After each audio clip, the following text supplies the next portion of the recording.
or say you are ordering a person to come early. Another example is, I am to report there at 5 p.m. Let's now have the use of auxiliary verb have in detail. The first use, as you can see on PPT, is to make the perfect tenses. In a way, present perfect as well as past perfect tenses. Examples are, Shilpa has worked hard for the dance competition. Ruchita has purchased a new laptop. You have the primary auxiliary verbs has in conjugation with the past participle form of the verb. If you want to make the past perfect tense, then you can replace the has with had. So you can have a sentence, Shilpa had worked hard for the dance competition, or Ruchita had purchased a new laptop. Second use of the auxiliary verb have is to express obligation or duty. We have to submit our assignments. They have to finish their work today.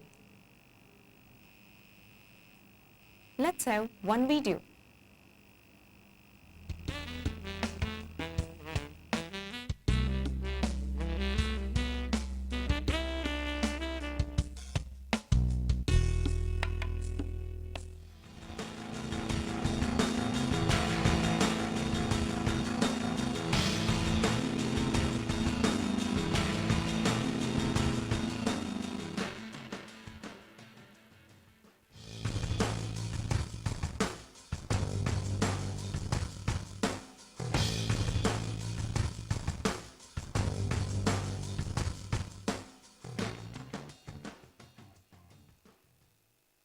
Have is one of the three primary auxiliary verbs.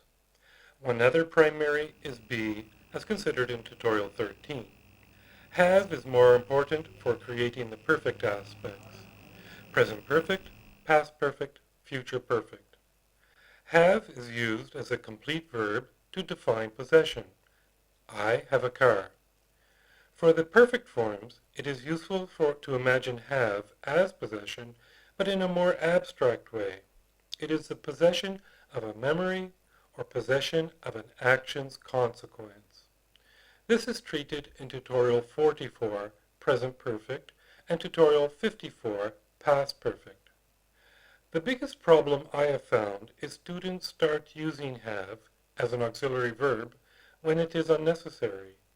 It is also used too often in its progressive form, having. For example, we are having tea. If we use my basic idea that have is to indicate possession, is it really useful to indicate we are possessing tea? Probably not. Instead, maybe a more precise verb should be used for having. For example, we are serving tea, or we are enjoying some tea.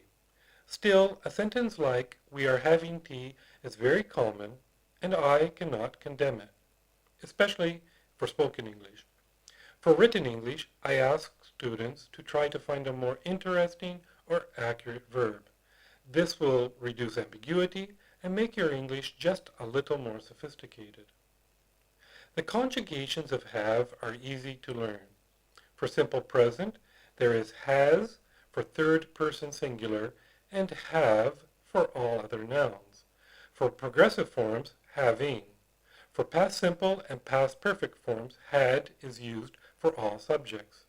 One interesting use is the past perfect with have as both the auxiliary verb and as the complete verb. For example, they had had money and then poverty. Some students find this looks like an error.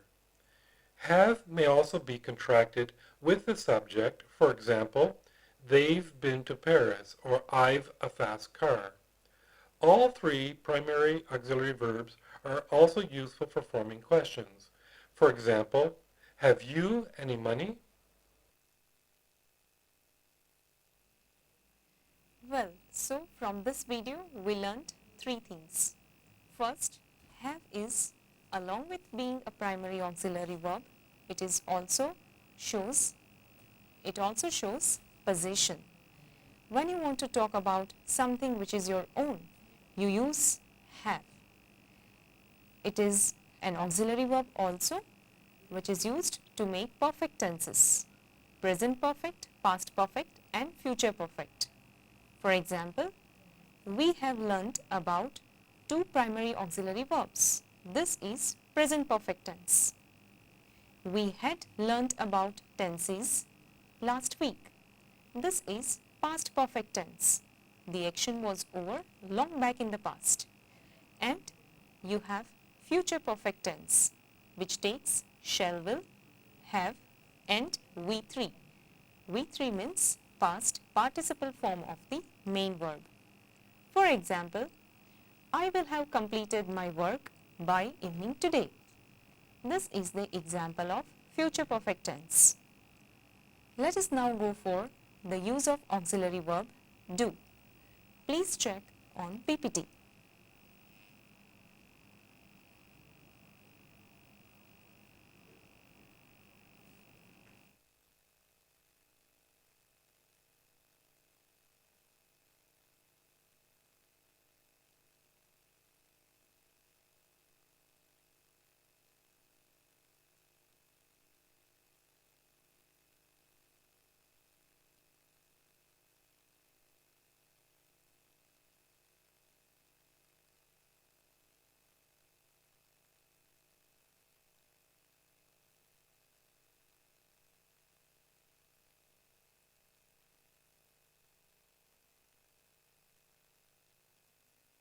Let's have the use of auxiliary verb do.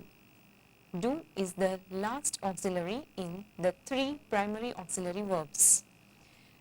The first use of the auxiliary verb do is to form negative statements. As you can see in the picture, there is a man who is making a face for the ice cream. So, the sentence given below is, Pratik doesn't like ice cream. As we saw earlier, the negative indicator not is inserted always after the primary auxiliary verb, whether it is am is are was were, have has had or do does did. Second example is Venu doesn't watch TV. Not is inserted between the primary auxiliary and main verb. Second function of the auxiliary verb do is to express request or permission. Sometimes it is also called emphasizing your point, emphasizing your statement. You can read the examples. Do come my home. This is in a way a request, but more particularly it is emphasizing on coming home. Second example is do visit the exhibition. Here also you are emphasizing the action of visiting the exhibition. Let us have one video related to do. Is used to make the present tense. It's used as a helping verb.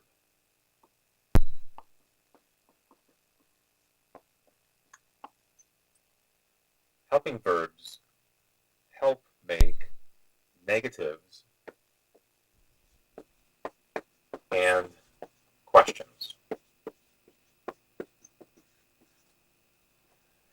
I do. You do.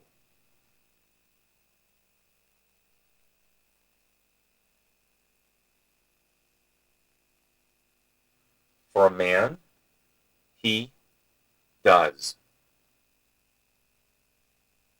For a woman, she does. For one thing, it does.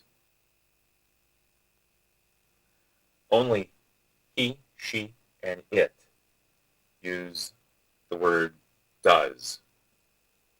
In the plural, we do. I and you together, we do.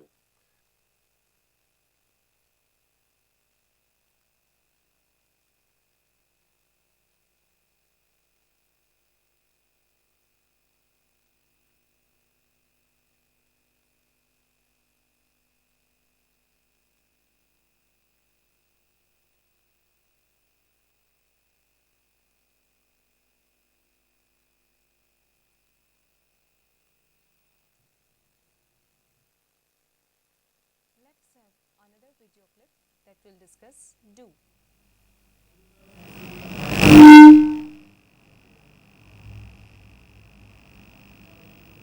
I want to play. Do you want to play? Yes, I want to play. No, I do not want to play. We use to do plus the infinitive form of the verb. To do is also used when we want to stress that we really mean something. I do apologise, Sarah. I never meant to hurt you. We also use to do in tag questions and in short answers. You play the guitar, do you? Yes, I do. Do you play the guitar? No, I don't.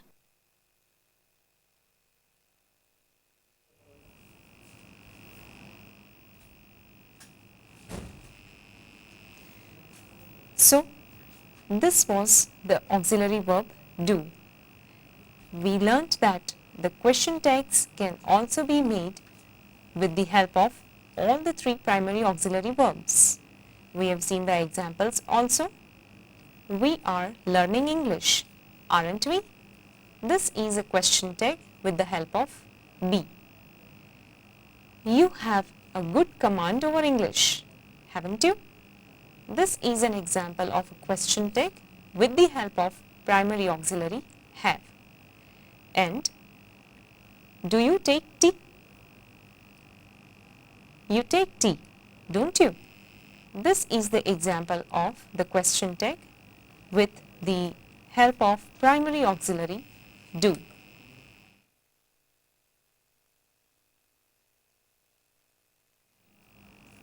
Towards the end of the session, we must also have some exercise to check our progress, isn't it? So let's have one exercise. Identify the auxiliary verb type.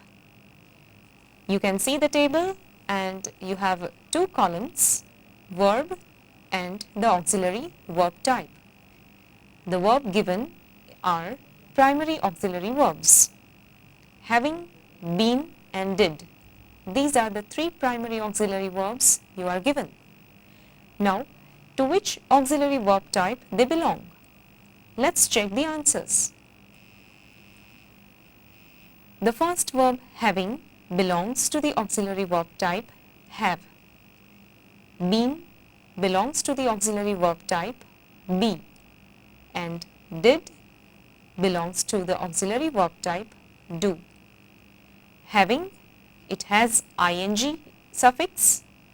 It will be used in the continuous tense. Been is V3. It is the past participle form of the verb be. It will be used in perfect tenses, whether present perfect, past perfect or future perfect. And did is the past form of the verb do. It will be used only in the past tenses. Primary auxiliary verbs, we have to remember the variations of all the three primary auxiliary verbs, and we also have to remember where are they used, for which tenses are they used. Let us have one more exercise. Fill in the blanks. Rachna dash painted this picture. You have the verb painted. It is V3, it is past participle. We have to remember that whenever we have past participle form of the verb, we will always have the variation of the auxiliary verb have. And it is Rachna, third person singular, she. So, the variation we will use will be has. Rachna has painted this picture. Second blank, we dash watching a TV program. You can see the main verb watch with the suffix ing, which means that the sentence is in continuous tense. Whenever we have a continuous tense in the sentence, it will always be am, is, are or was, were. That means variations of the auxiliary verb be.